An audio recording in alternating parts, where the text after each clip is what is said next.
शस्त्र उठाऊंगी और अपने सनातन धर्म और हिंदुत्व को बचाऊंगी। जो लोकतांत्रिक सरकार दिल्ली और उत्तराखंड और उत्तर प्रदेश और जगह जगह पे चल रही है वो सबको मान्य होगा। नहीं मानोगे तो 1857 का जो युद्ध हुआ उससे भी भयानक युद्ध लड़ा जाएगा।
उत्तराखंड हरिद्वार में एक धर्म संसद हुआ। क्या हुआ? अब धर्म संसद में उत्तराखंड में बीजेपी की सरकार, आज भारत के प्रधानमंत्री नरेंद्र मोदी गुजरात में ईसाइयों के चर्च के में जाकर कहा कि भारत की अखंडता को बरकरार रखना, भारत की यूनिटी को बरकरार रखना है। देश के प्रधानमंत्री ने कहा बड़ी अच्छी बात है, बड़ी अच्छी बात है। मगर हम देश के प्रधानमंत्री से पूछना चाह रहे हैं कि उत्तराखंड में आपकी सरकार है और उस सरकार में वहां पर एक धर्म संसद हुआ जिसमें उसका नाम क्या रखा गया? इस्लामिक भारत में सनातन का भविष्य। ये हुआ है। अच्छा, उसमें क्या कहा गया? उसमें चलिए मैं लफ्ज़ मुसलमान नहीं बोलूंगा क्योंकि योगी और मोदी और उनके चमचों को बड़ी आपत्ति होगी। मैं ये कहूंगा कि उन्होंने असदुद्दीन ओवैसी के बारे में ये कहा, एक महाशय ने कहा कि काश मैं एमपी होता तो मनमोहन सिंह को गोलियां मार देता। देश का मनमोहन सिंह 10 साल का प्रधानमंत्री, अगर मैं पार्लियामेंट में होता तो एक महाशय बोले, उनका नाम नहीं बोलना चाह रहा हूं मैं, ना छोड़िए, नाम तो सिर्फ अल्लाह का रहेगा, याद रखो। नाम तो सिर्फ अल्लाह का रहेगा और किसी का नाम नहीं रहेगा इंशाअल्लाह। अब उस पर भी इनको तकलीफ हो जाएगी। तो एक महाशय ने कहा कि अगर मैं पार्लियामेंट में होता तो नाथूराम गोडसे की तरह 6 गोलियां भारत के एक्स प्राइम मिनिस्टर को गोली मार देता। अब आप सोचिए थोड़ी देर के लिए, जो मोदी के भक्त है उनसे भी कह रहा हूं, अगर कोई फेसबुक पर योगी और मोदी के बारे में कुछ अनाप शनाप लिख दे तो 4 घंटे के अंदर हजरत पुलिस उसके घर को पहुंच जाती, चल हमारे साथ। खाली फेसबुक पर देश के एक प्रधानमंत्री के ओहदे पर रहने वाले मनमोहन सिंह से कहा जा रहा है कि अगर हम होते तो तुझे 6 गोलियां मार देते। आपको मालूम, लंबा अरसा हो चुका ये होकर, 4-5 दिन हो चुके, एक भी गिरफ्तारी नहीं हुई, एक भी गिरफ्तारी नहीं हुई है।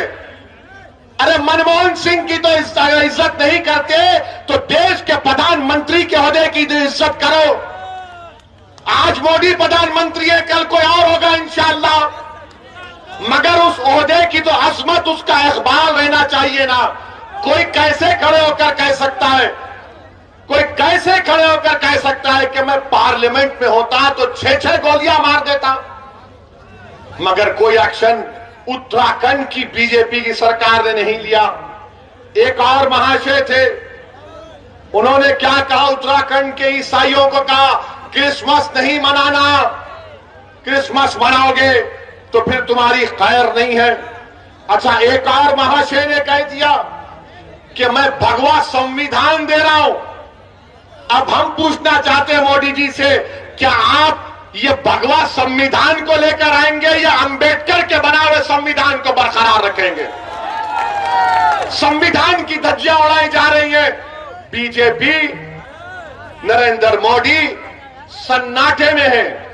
और फिर एक और मैडम ने कहा,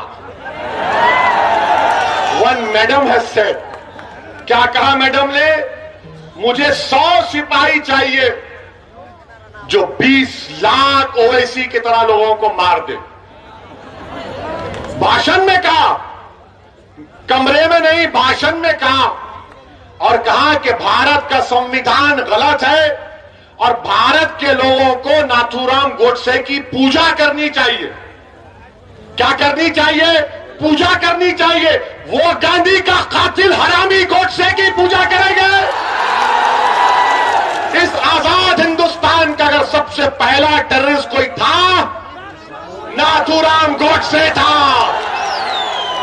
और मैडम बोल रही है उसकी पूजा करनी चाहिए। अच्छा, एक और महाशय बोले, क्या बोले? क्या वो अपील कर रहे हैं, अपने हिंदू भाइयों से कह रहे हैं, मुझे यकीन है कि हिंदू भाई उसका नहीं मानेंगे, कह रहे कि हथियार उठा लो ताकि 2029 में कोई मुसलमान प्रधानमंत्री ना बन जाए।